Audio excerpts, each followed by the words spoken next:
Good evening. I will call the special meeting of the Cedar Springs Public School Board to order. It's July 29th and it's 6:16 p.m. And if you would rise for me for the Pledge of Allegiance, and I think we'll use that one. Okay. No? All right. I pledge Pledge allegiance to the flag of the United States of America and to the republic for which it stands, one nation, under God, indivisible, with liberty and justice for all. Thank you. And if we can have a roll call, please, Secretary Slager. Yes, trustee Bowser, Here. trustee Patton. Here. Trustee Vanderhyde, Here. treasurer Gilmore, Here. secretary Slager here, vice president Schaffner. Here. President Reed. Here. Thank you, and we've established a quorum for tonight's meeting, and that brings us to the adoption of the agenda, and I would entertain a motion for as presented. So moved. Support. Any discussion? Having none, Vice President Schaffner, Yes. Secretary Slager, Yes. Treasurer Gilmore, Yes. Trustee Vanderhyde. Yes. Trustee Patton. Yes. Trustee Bowser. Yes. President Reed, yes, the agenda is approved. That brings us to gratitudes, and I would open up the table for anyone that would like to share. Well, I've shared this before during the summer, but just again, just grateful for all the work that goes on behind the scenes. I know there's so many staff and administrators and especially facilities and just so many things going on and yeah, just super grateful for everyone involved with all of the hard work that goes on year round. And the countdown's down, so Yes. 3 weeks. Yeah, 3 weeks from today, Okay. teachers will have been in school for a full, yeah. It's exciting to see cold storage building going up, so drove by that on the way in, so Yeah. work continues in campus, I mean, all around, but there's just a lot of work going on for sure, so it's exciting stuff. Yeah, it's also fun to see the shape of beach starting to, they're pouring forms to the north and to the west. And so you can actually, you can see the footprint now. You can see what that building is going to look like. And the team is making great progress. They're really excited. So things are going well. Thank you. Moving on to our consent items, and I would entertain a motion for as presented. So moved. Support. Vice President Schaffner, Yes. Secretary Slager, Yes. Treasurer Gilmore, Yes. Trustee Vanderhyde, Yes. Trustee Patton. Yes. Trustee Bowser. Yes. President Reed, yes, motion carries. That brings us to our closed session items pursuant to the Opens Meeting Act Section 8B, Student Discipline, and Section 8K for Safety and Security Planning. I would entertain a motion to proceed into closed session. So moved. Support. Any discussion? Having none, Vice President Schaffner, Yes. Secretary Slager, Yes. Treasurer Gilmore, Yes. Trustee Vanderhyde, Yes. Trustee Patton. Yes. Trustee Bowser. Yes. President Reed, yes. Let the record show we're moving into closed session at 6:20. Let the record show that we're rolling back into open session at 7:02 for Mrs. Strasburg. And we're in discussion items, and first up, we have 2024-25 handbook revision proposals with Mr. Smith and company.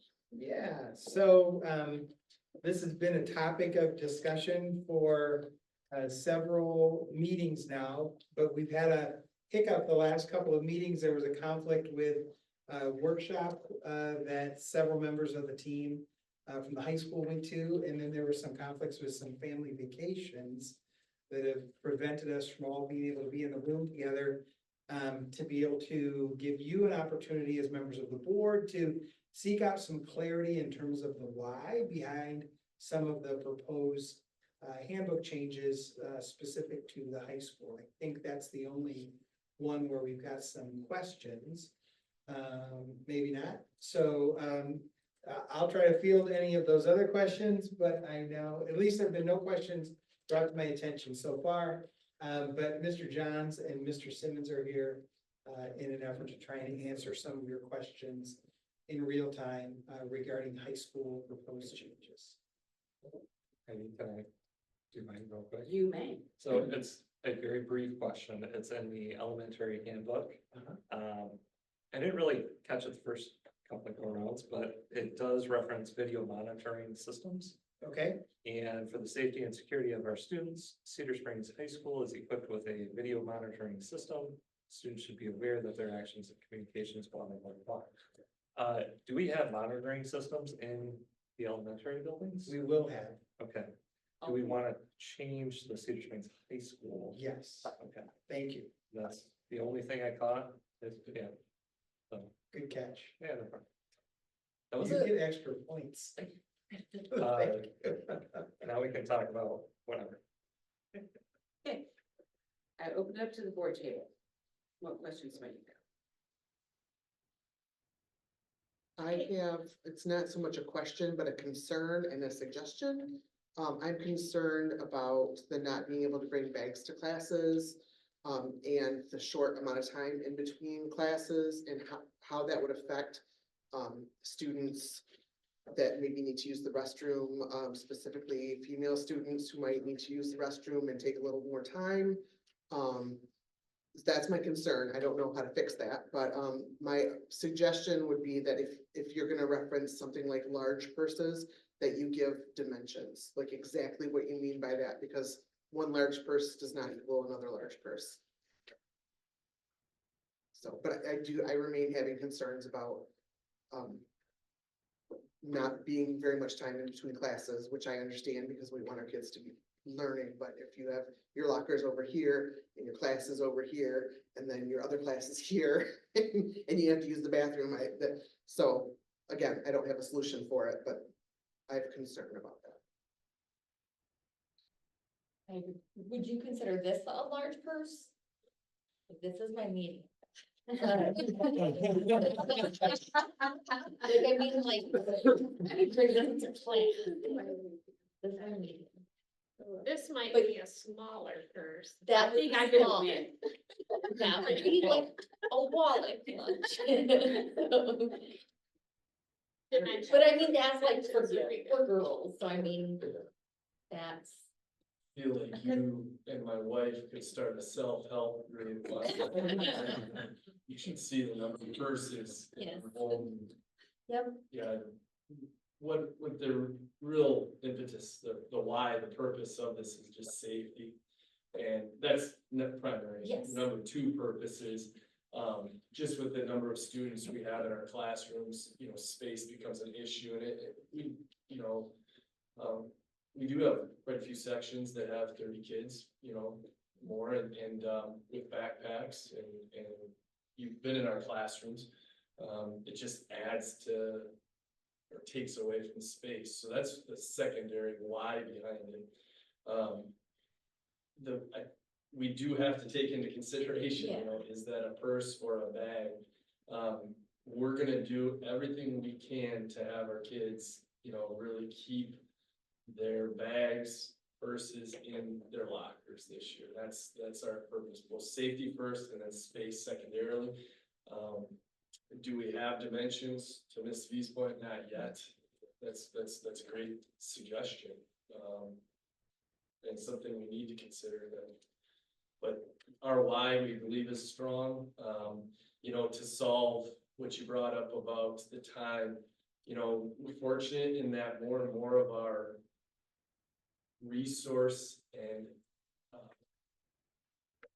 material is coming via the Chromebook, so it's not like back in the day when we had all 6 classes had that textbook. Some still do, they do, and they're big. But more and more is transitioning as we get better and better with our one-to-one initiative to more of a digital format. And we'll continue to push for that or encourage that. But yeah, those are things we have to consider, the size and making sure kids have that time within that 5 minutes of passing time to get what they need to and get where they need to. Are they allowed to have like a Chromebook bag, like a Yes. like a laptop. They all have a case. Okay. Yeah. They're all provided a Chrome case. So how is Grace handled when I stopped at the bathroom, I came in late to my class a couple of minutes, I mean, how is that handled? Can you tell us more about that? In regards to, Passing time and I had to go back to my locker because my, whatever I needed wouldn't fit in my Chromebook bag.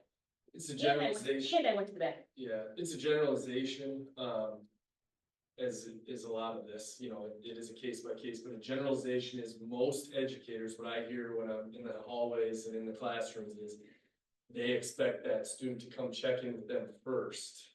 You know what I mean? And then go, like, hey, Mrs. Ram, can I go to the bathroom? Yeah, go ahead. You know what I mean? And I don't have all my stuff, Mrs. Ram, can I run back to my locker? Yes, go ahead. You know, in other words, proactivity rather than reactivity. When I was teaching down at the corner, right at the Y, that would be the case. It was just a good chance to have that conversation, like, hey, I understand stuff happens, but can you let me know first so that I know where you're at? I know you're not tardy. Or, we do have the one at a time pass system, so, you know, oh shoot, I forgot this assignment I know is due today. Make sure let me know after we get started. Why don't you go hop out there? So during the warm up or something like that, you can go take the pass and go take care of that. Just, I think helps with honestly practicing communicating rather than just trying to, you know, race to the bathroom, race to the out. Hey, just come talk to me and we can, we have a pass system for those types of things. Anything else? It's your impression that most of the teachers would handle it in that manner? Generalization, Okay. but yes, you know, we're fortunate here, you know, I've only been here 2 years, you know, so I came in with eyes wide open. I think it's, it was so encouraging, because I'm out and about, I'm not in the office during the day, so what I saw from the get-go, without being explicitly stated nor an expectation, is our educators are in the hallways during passing times. That's not always the case, you know, in a lot of places, that 5 minutes is thought of as my time. And it's really neat to see our educators in the hallways, outside their rooms, greeting kids, which aligns perfectly to our Every Student Known initiative, because you're not gonna get to know every student if you don't greet them at the door. Plus, it, you know, the research shows and, you know, your veteran educator understands that you start your classroom climate and culture and management at the moment that child walks through the door, because you're welcoming them into quote unquote your home, and you're setting that bar for that time period. So it's really neat to see, without being explicitly expected, how our practitioners are in the hallways during those passing times, which lends itself well to what was aforementioned by Mr. K.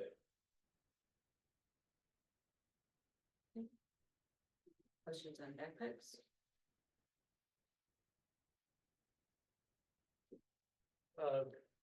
I guess I'll just throw this out there. Explain the process of communicating this out. So we have the new handbooks, we'll do orientation to freshmen. Or, you know, sophomores, juniors and seniors, how are they getting this information? Yeah, I've been on Mr. Smith quite a bit, asking, when can I get this out, when can I get this out? Because you don't want, your 3 legs of the stool to be surprised, so. You know, if this is supported this evening, I intend to get it out tomorrow to all 3 legs of the stool. You know, and I should have prefaced by saying this, and maybe I didn't state it in previous board gatherings. You know, this wasn't just something that was concocted by, you know, Todd Simmons. This is something we garnered input and feedback on by our building leadership team, made up of numerous professionals. Mr. Johns met with our student voice forum to garner their input and feedback on these improvements. The backpacks, you know, how garages are working, you know, because we've been doing it for a year and we've done it in both summer schools. And then also garnering their input on the attendance policy. So this is not done on an island, it's done with collaboration. You know, my Snacks with Simmons was not well attended this year. Maybe it was the snacks, maybe it was the Simmons, the jury's still out on that. But we did garner input from the parents and the students that attended that as well, so we're getting input and feedback on how we can change our best from all three legs of the stool. It's not being done by one person. And I'm assuming the leadership team is looking at potentially other districts as well. Yeah, Mr. John has some information to share on that. So with the, when we went with the BLT on bags in particular, when that came up, I was expecting, everything leading up to COVID, all of our safety trainings were, you know, no bags, no bulky items, kind of those types of things. The thing I didn't expect from BLT was a couple of teachers shared that because of either their tables in their rooms or the way they have their desks set or the number of students that are in the class, they physically trip on the bags sometimes. So I hadn't really even thought of that as a concern of it, of the space part. But it did come up definitely from the staff about leading up to, like, no backpack, no backpacks, and now all of a sudden they were okay, so what was the difference? That was a big thing. The student voice was really interesting, just because like a lot of things, it was kind of split, especially with some students were like, I know my schedule, I know what 2 classes I'm going to, I'll just take 2 books. And other kids were like, no, it's been really nice to have my bag.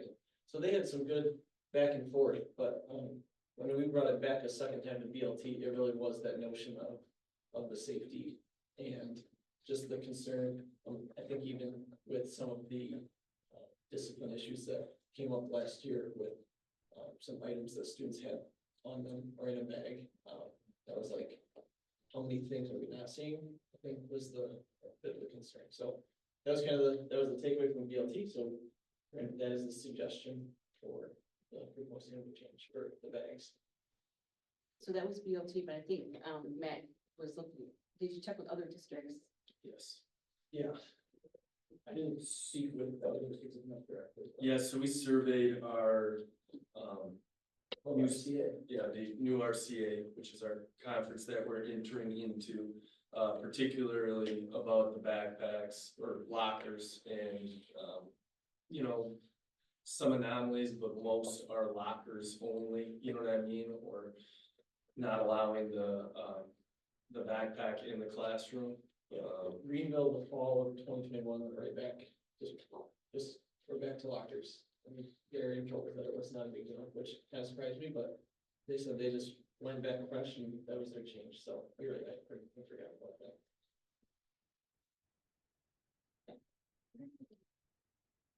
Anything else about backups? We'll move on. Okay, the other, wonderings that we had was, cell phone projects. Anybody want to speak to that? Just, I wasn't able to attend the last meeting, but I had reviewed what had been posted in board book and previously presented, and I had some questions. But I sorted it all out and I'm good with the language that is in there currently, so thank you for your work on that. Some of that conversation was around, self-regulation versus the cell phone lockers, and are we missing an opportunity to teach the students some self-regulation opposed to everybody put it here, just in terms of overall development, because you know, obviously we can't have cell phones disrupting the learning environment, so there's a variety of solutions there, but I think that was kind of the wondering that came up at that one meeting was, are we missing an opportunity to teach something besides the content? Yeah, I'll let Mr. J share some of the research he's done with other schools and I mean, you don't need to go very far than any nightly news to see or any education correspondent that across the nation, there's different methodologies with cell phones. For us, I'll state it again, like I have with you guys before, it's a 3-pronged why. Our why is, and I feel like our why is very strong because we're trying to do what's best for all kids and we're trying to build this culture that we seek. So the first is just the engagement piece. You know, as I'm sitting here in this professional setting, I can feel my phone vibrating. I mentioned this last time. I can feel it. And a 47-year-old grown man married with 3 children, and I'm tempted to reach. I'm a grown man. I empathize with that 15, 16, 17, or 18-year-old who not only has text messaging, probably email notifications. But then, moreover, those notifications coming from Instagram, Snapchat, TikTok. Chris Painter can be a nationally recognized educator. And sometimes I'm more interested in what's going on the Twitter than what Coach Painter is teaching me in calculus. Our why is engagement. Why put our kids in that position to have to choose between tremendous practitioners and what's going on in their socials? Second, socialization, to your point, giving them that self-regulation. Well, just like anything as parents or as leaders, sometimes we have to put up the guardrails. And during passing time, they're able to use their phones. During lunchtime, they're able to use their phones. Before school, after school. And what's really fascinating, I shared this with all of you last time, I'm really proud of our kids during those times, because you would tend to believe that would just be, they'd be walking into walls. But they're not. At lunch, you would think you'd just see the tops of their scalps. They're not. They're actually engaging socially, which I think speaks to how they were raised. We want to ensure that's continuing to happen, rather than if there's a break in the action in the classroom, immediately going to check their Instagram. Maybe that's an opportunity for them to engage with a student they haven't talked to, met, or developed a connection with. And then third and final, this one I'm very passionate about, and I don't know if any of you were privy to it, but one of the first things that came to my attention 2 years ago when I got here was these absolutely vile Instagram accounts of students being taken photos and videos of, and then posted in these anonymous chats on Instagram, targeting special ed students, picking on kids who are the least of these, happening in our classrooms. That can't happen, period. And it doesn't happen if they don't have their cell phone on them. Less passionate is also, if you have kids taking photos, or moreover, videotaping in a classroom, there's that potential of a FERPA violation because there's educational record there. Those Instagram accounts, I dealt with it where I came from. You can report to Instagram until you're blue in the face. It takes a lot for those accounts to be taken down because they're anonymous. It's difficult to see or know who's truly doing it. But those things happen in our classrooms here. And they're preying on kids that we really need to look out for the most. So that's the third why behind it. It's just making sure that we're preventing anything cyberbullying or FERPA violation wise. And above and beyond the engagement piece, the socialization piece, and preventing cyberbullying, we're big on empowering our professionals. We don't want to take away opportunities for innovating wildly. I think of two of our strongest educators with the cell phone garages last year was Miss Jen Swift and Mr. Justin Harden. Their kids always had their cell phones in the garage, always.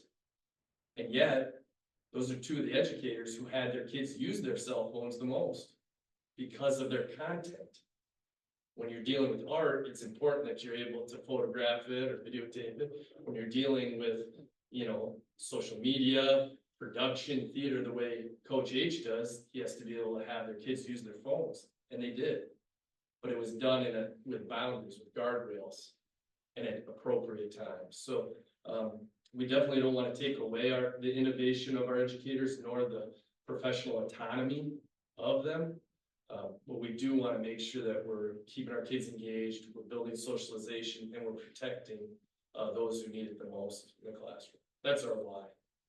So, going back to that original question, Mr. J has done some research with other schools in the conference and beyond. He can kind of share what others are doing. We're not to a point where we want to ban cell phones. In our middle school, the kids aren't allowed to have them. We want to allow those boundaries, and he'll share what other schools are doing.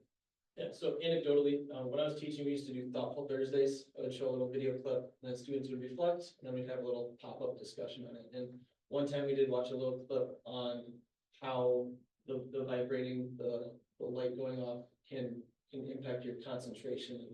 A student reflected back that, they know cell phones aren't good for being focused and for their education, but the fear of missing out on a social media post or the newest thing happening, like that overrode the desire to stay focused. So that was interesting to hear that, to hear other students in the class kind of agree with that sentiment that, like, yeah, we know it's not good, but if this group has a phone and then I don't, I'm missing out. So my social media streak's gonna be less than theirs, and that's not cool. That's socially, that's not a good thing.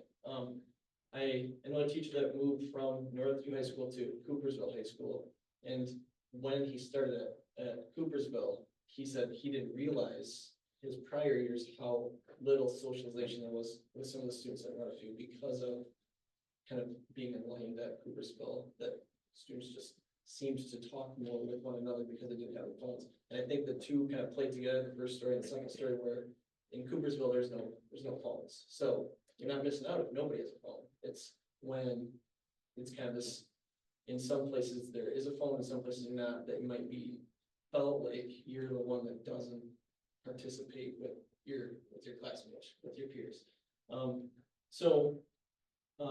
This spring, I had a chance to go up to Traverse City Central. Oh, backtrack. We had the garages this past year, but then this spring I had a chance to go up to Traverse City Central. They did what we did this year with Red Hawk ride-alongs. You guys familiar with Red Hawk ride-alongs, or a long time ago, we used to do a lab classroom where teachers or board members would go and observe other teachers teach. Anyways, in Traverse City Central, there were 16 of us from around the state, administrators from around the state. We all got divvied up and got to go see teachers teach, and we were supposed to be looking for their focus of how students are working collaboratively and that they're physically out moving. But what we brought back, all of our groups, all 5 of our groups brought back that there was not a single cell phone. And we were all like, how do you do it? And what they have is not just a garage, but you can see in the corner too. They have this little ticket in there, and they couple their attendance with the cell phone. So a student comes in, if they put their phone in front of it, then they're present. If they don't have a phone that day, they just physically flip it over. Now, from the psych side of things, them constantly, making the conscious effort to flip it and say, I don't have a phone today, that is then, and then if they have it in their bag or their pocket, or it starts going off during class, that's a separate conversation. And what I thought was really cool and just good timing is I got to kind of see that play out, where a student's ticket got picked up by the teacher. He went up to his desk, kind of looked up at the seat and said, hey, you're here today, so do you have a phone or not? And you could see the student kind of think for a second, like, do I have a phone or not? And then they took their phone and put it in front of the thing. And that was it. It was a 30-second interaction, but again, just kind of like one of those other, you talked about the like regulation, like that was the moment right there for that student, like, do I have it today, do I not?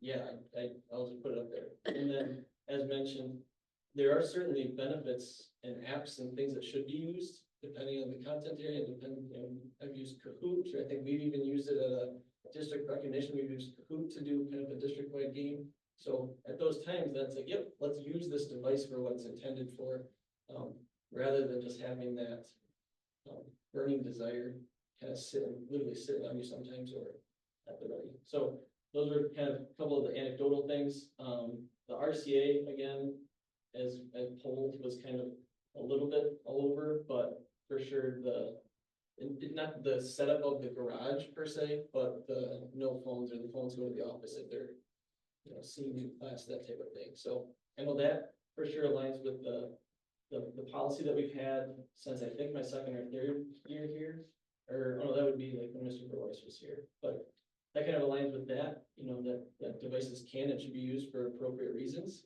I think this adds a lot of consistency to like how that looks in the classroom, and that's what, just from being at Traverse City Central and seeing that firsthand. Our BLT asked for some consistency in the language of the handbook, And then after that, saw this and brought it back and they liked the idea. Summer school, their only complaint was that this is too thin. So I felt like that was good feedback. They said it only took, the second day kids were coming, putting them right in the slot and they kind of understood the reason why and the system to it, so.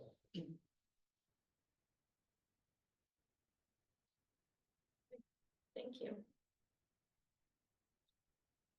So just one wonder. Yeah. So we're using them now, right? So why are we adding it to the handbook? I'm just wondering what the thought behind that is, if they're already in use and we've already ordered them all? Everyone?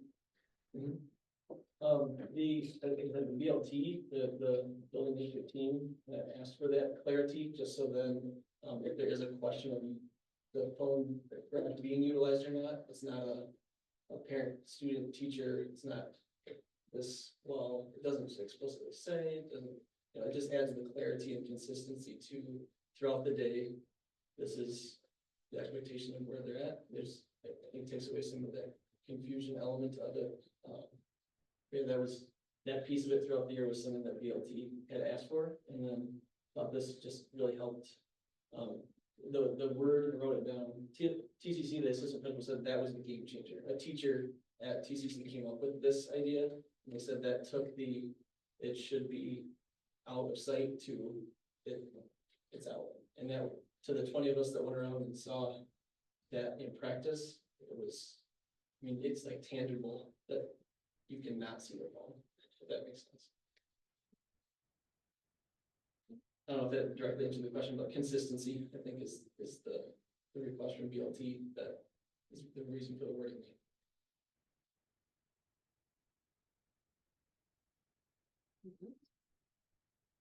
Cell phones? Okay. All right, the other, item that came up for question was talking about the grade changes. We received an email from a parent. So we were looking to hear more what was behind that.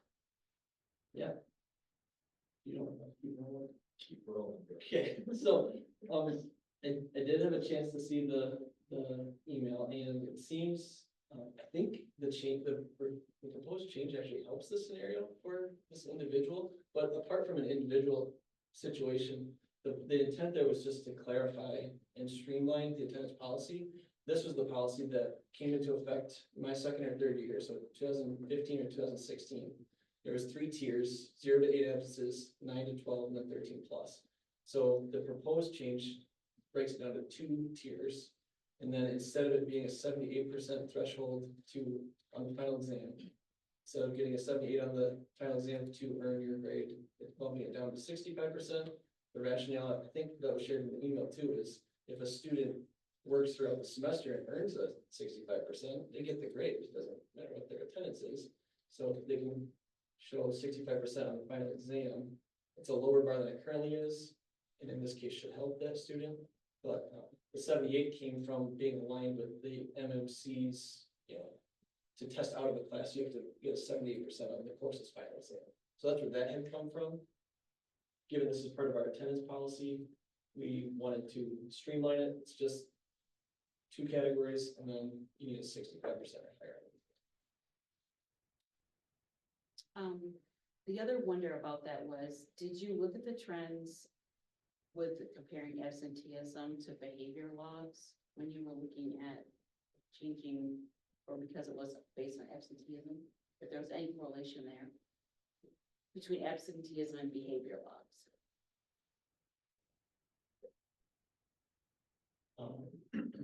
No, We did not directly look at it. There is some, from a step back view, there's a relationship between absenteeism and behavior. Is it the chicken or the egg, which came first? I don't know. Is it students aren't there and they're struggling, so then they act out, or is it because of behavior that they're not there? Not positive. But the 2 sometimes do go together. But no, we didn't look at it. Are you asking Mrs. Reed if that is the impetus behind the change, or are you asking if behavioral logs are leading to increased truancy? Right, or the whole piece of it, if it, how that all works together, if there was any patterns. Again, not having objective data here, I mean, all you can, our kids who, in general, again, it's a generalization, a lot of kids who have struggled, who are on our truancy list, struggle behaviorally. You know, that it's just, we haven't gotten them to where every student is known, you know what I mean, where they're maybe coming because of, you know, they're known by, you know, Justin Harmon, they're known by Jen Swift, they're known by Steve Reed, you know, they come because they've got that relationship, we're not there yet, It's one. that's what we need to get to. To summarize that proposed change was to help clarify and to help it, you know, almost make it easier for students to earn a credit that they've earned throughout the semester, so. And that's been since 2015 or 2016, that's not a new thing. And Todd and I were talking, the parent who emailed referenced, you know, what if my child is getting a 97% all through the semester, misses more than 14 days, and then gets a 51% on their exam. I would hope that that teacher would go to the student and say, what happened? You know, let's take this thing over. Or would you like to take it over?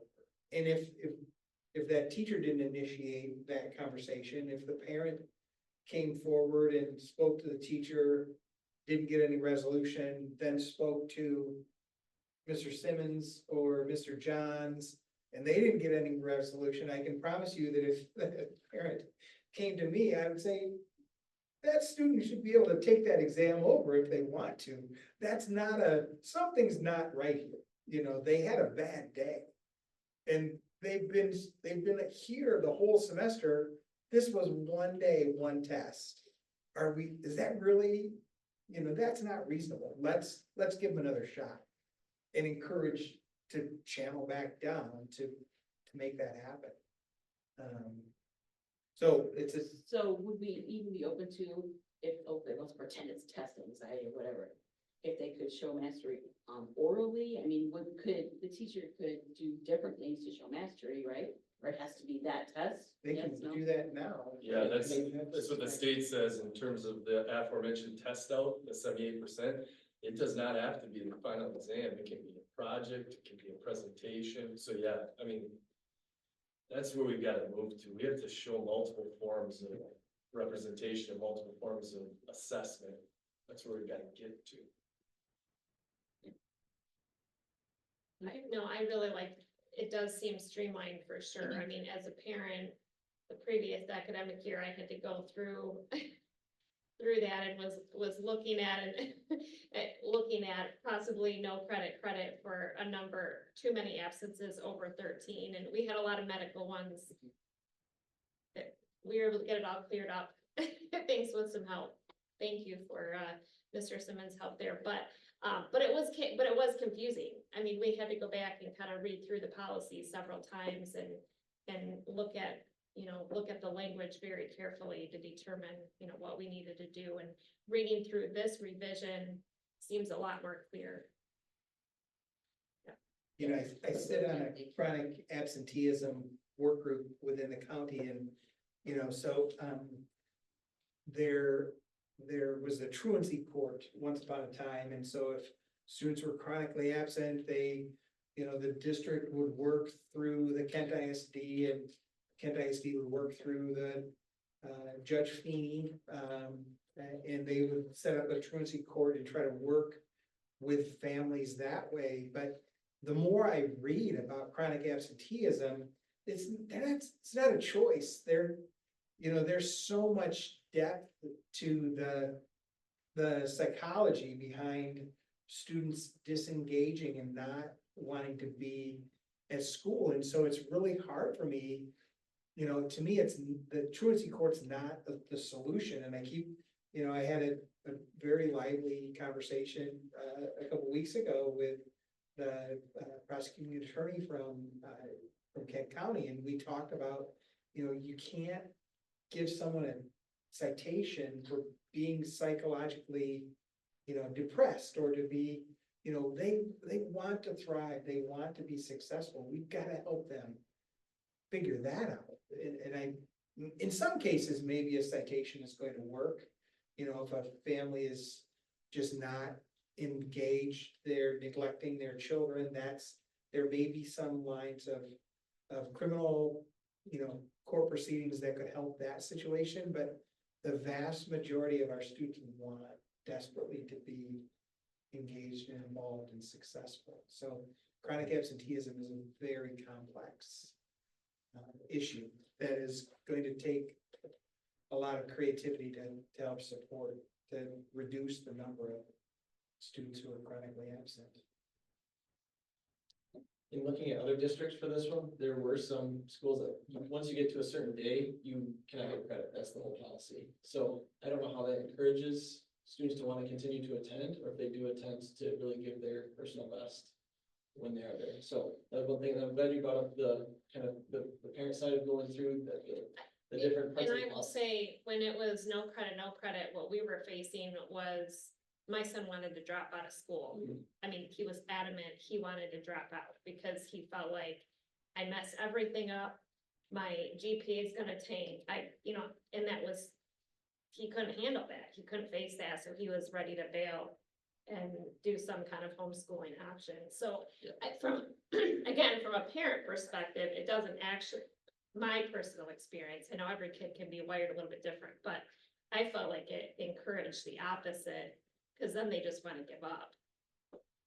It was a big thing at the end of the semester though, because there's like a 3-tab spreadsheet that the counseling staff would make. The teachers had to look which tier is a kid on, and then are they on the exemption tab, so we're hoping this can just grow. Thank you. Any questions? Just want to say thank you guys for Yeah, coming out and explaining. Yes, spending the evening. This is the guy who put in all the work right here.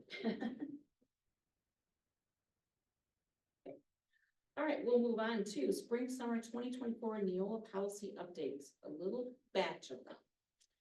Yeah, so first read, so no action this evening.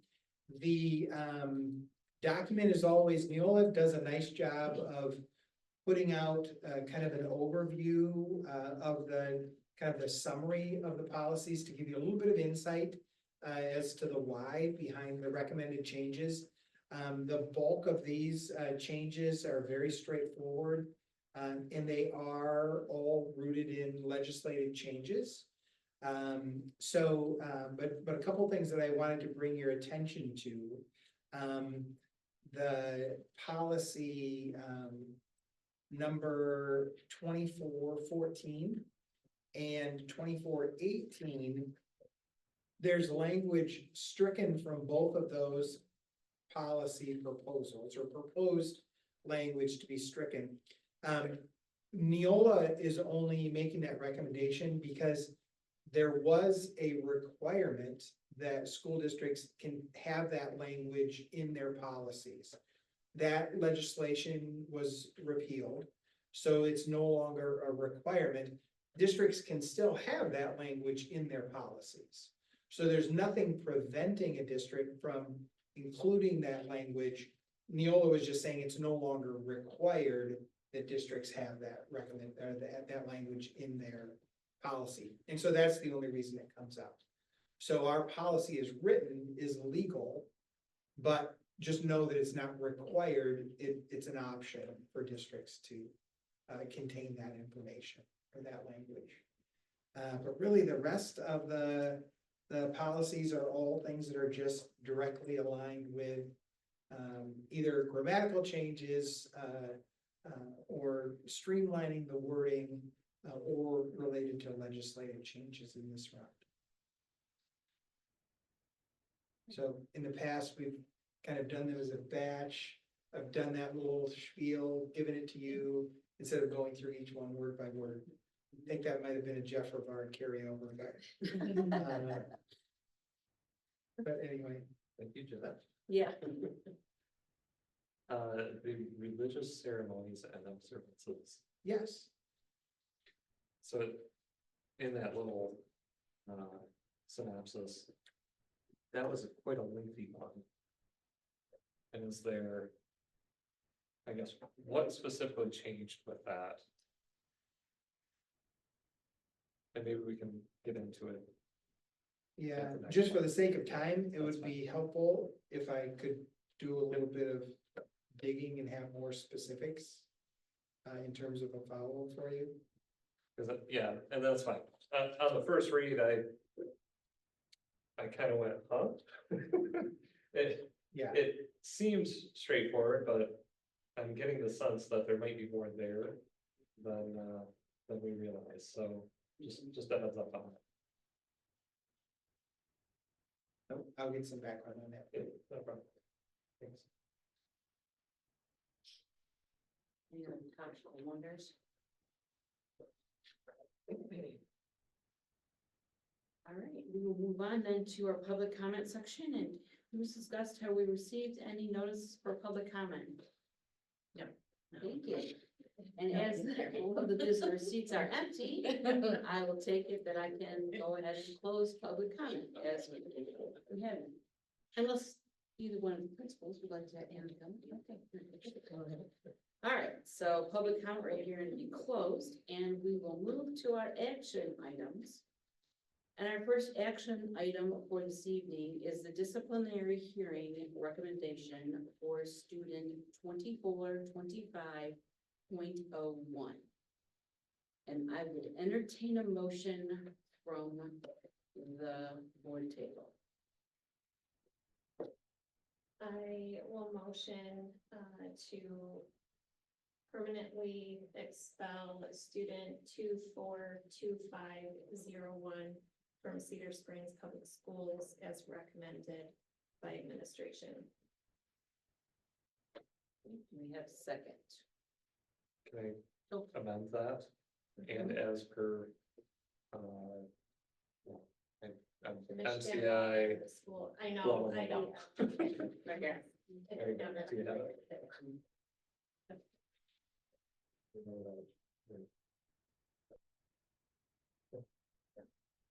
Okay, so amended to include the MCO. We have a motion on the table for permanent expulsion as recommended according to the MCO. So I would entertain a Second. we have a motion and a second, and it brings us to discussion. This is a difficult one. I think the student is showing remorse and progress. I acknowledge that the law kind of ties our hands, but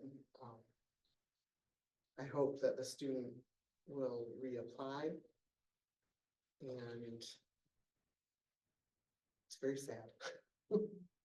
I kept reading through the exceptions to just try to see how we can get around this, because I personally don't feel like it deserves the permanent expulsion. But with the law, the way it's stated, I feel like we are bound to carry it forward. And that's just, yeah, that's where I stand. And I would agree with that too. I feel like there's instances where there's an incident and there's consequences, and then it's also protecting other students from future harm. You know, and it's a combination of both, or one or the other. And I definitely feel like this is more a consequence for that impulsive decision rather than preventing potential harm to other students. Yeah. I agree. Yeah, the only comment I'd make too is, you know, that it would be good, being that another student was involved, that we could loop back with that other student just to make sure that there's healing everywhere, all the way around for the student on both ends of the situation. As mentioned in.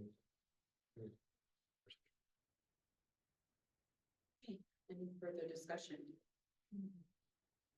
Having none, I will call the vote. Vice President Schaffner, Yes? Secretary Slager, Yes. Treasurer Gilmore, Yes. Trustee Vanderhyde, Yes. Trustee Patton, Yes. Trustee Bowser, Yes. President Reed, yes, motion carries. And that brings us to our 2024-25 handbook revision proposals. We have items 1 through 8 on the agenda dated July 29th, 2024. I would entertain a motion. And how you prefer it to be called. Or- How you like it?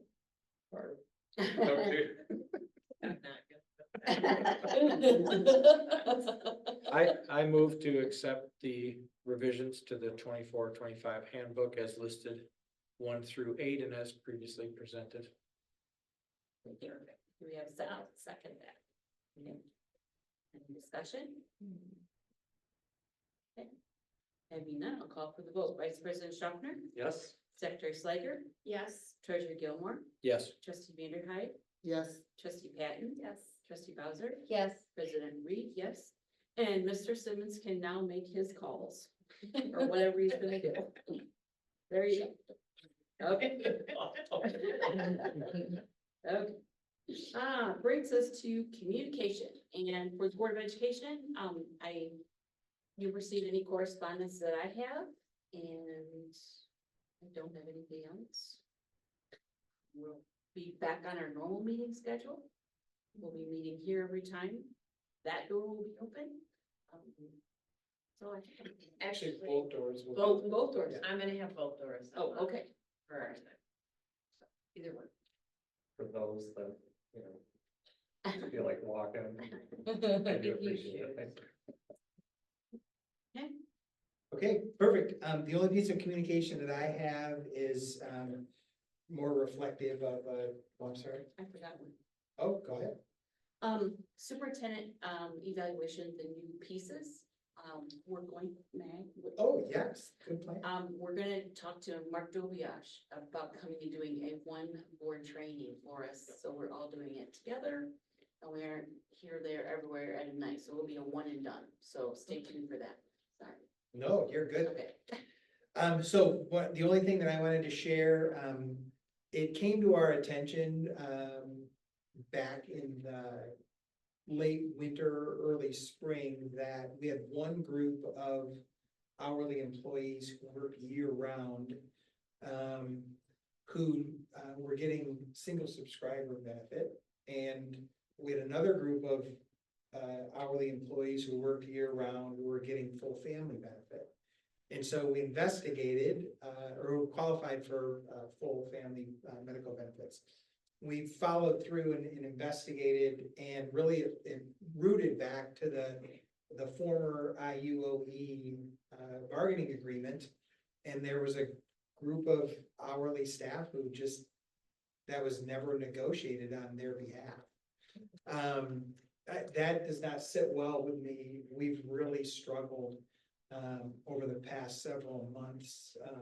I know we're in a situation financially that we have to be very mindful of our costs. But to me, we've got two choices. One, we need to treat all of the employees who give of themselves to the district at a level of full-time employment. That means 40 hours a week, year round. We need to treat them all the same. So option A, we give them all single subscriber benefit. Option B, we give them all access to full family. So we've really been working the numbers.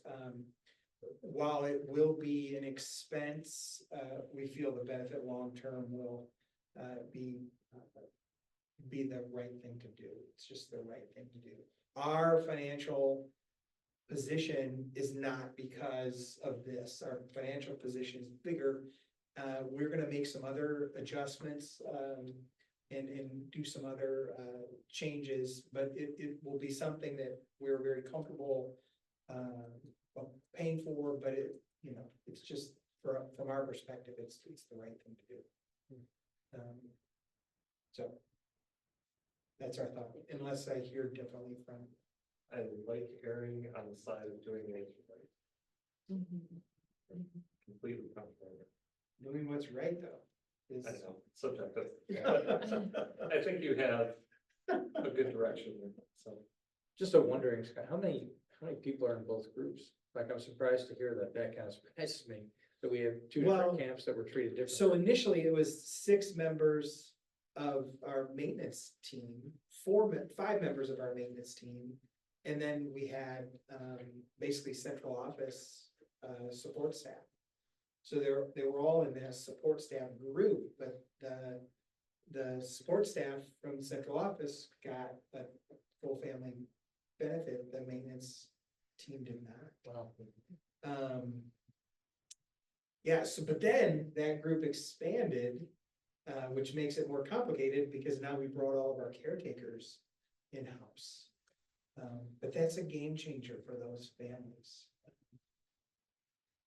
And we did our research, you know, to the vast majority of neighboring districts, if they were to apply for a position and be hired in neighboring districts, they would get full family benefit. So. Thanks, Scott. Yeah, it's not been an easy. Not been an easy, but it has been, but to get there, it's been. From a good place.